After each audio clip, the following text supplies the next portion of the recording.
Check out how I made these pumpkin cookies perfect for fall. I start by cutting a tiny tip off of my piping bag. It is always best to start off small because you can always cut more off later. For this set, I will be working with flooding consistency icing. My flooding consistency icing is about 20 seconds. I begin by outlining the outer parts of the pumpkin. I am using my flooding consistency icing to outline rather than using a medium royal icing consistency because I don't want there to be a very distinct line on the edging. I want my icing to kind of smooth in and blend in together. If you notice, I'm not squeezing very hard when I'm outlining, but when it comes time to fill in the pumpkins, you want to be sure to give your bag a little bit more of a generous squeeze. If you notice, I place my hand closer to the clip or the top of the bag. If you don't have a clip on your bag, you just want to make sure you're holding it closer to the top just to add adequate pressure when you're flooding. I am working in twos when I'm doing these pumpkins, so you'll see me work with 2 pumpkin cookies at a time. I tend to use my bag to fill in and to move my flooding icing around, but I also come back with my scribe tool, fix it, and then I give it a good shake. So once again here, I'm flooding the cookie. I'm using my piping bag to kind of fill it in. And then once I feel like it filled in right, I come around with my scribe tool to smooth it around, get rid of any little air pockets, and then I give it a nice little shake just to make sure the icing settles.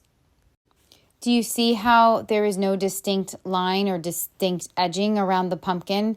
That was the look that I was going for. Just a bit of a pro tip, I always like to have a napkin on hand just to help clean off my piping bag, just because it starts to get a bit messy and it can also start to clog the bag. So once I am done outlining and flooding in the outer parts of the pumpkin, I will come around in about 10 minutes or so to add the centers of my pumpkin.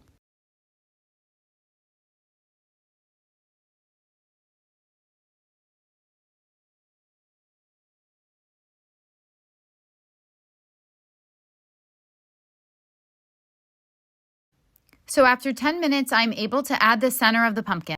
I again begin by outlining, and then I flood the center. Waiting the 10 minutes ensures that when I flood the center of my pumpkin, it won't blend in with the other parts of the pumpkin that have already been flooded and have been drying for a bit. It gives it a really great pumpkin look. Notice that I'm outlining just above the inner edge of the pumpkin parts that have already been flooded. My pumpkins have been drying for about 2 hours, so now I'm going to come back and add some detail to them. I once again start by cutting the small tip of my piping bag.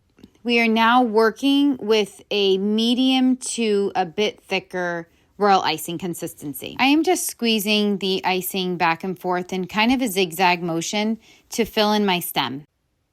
Once I'm done filling in my stems, I'll come back with my icing and I'll just do some little squiggly lines coming down to give the appearance of vines.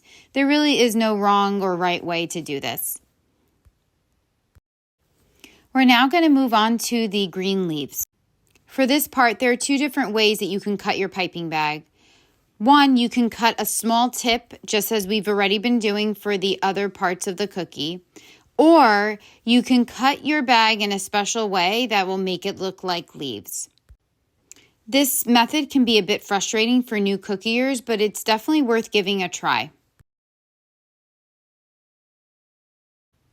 So if you notice where the bag was already cut, I'm going to cut not across, but I'm going to come right at the tip. And there are lines on each side of the bag, and that's where I kind of know that I'm going to use my scissors to cut right in between. And there you have it. Again, there is really no right or wrong way to add your leaves. So it's really just a preference, and it's a really great way to practice. Once I place my leaves down, I take my royal icing sunflower transfers and just place them right on top. And then here you can see just practicing with the bag just to show you how the leaves get made. It really is a great tool and a great trick to learn. And of course, with all my cookies, I always love to add edible glitter. If you have any questions about this video and how I made these cookies, feel free to reach out.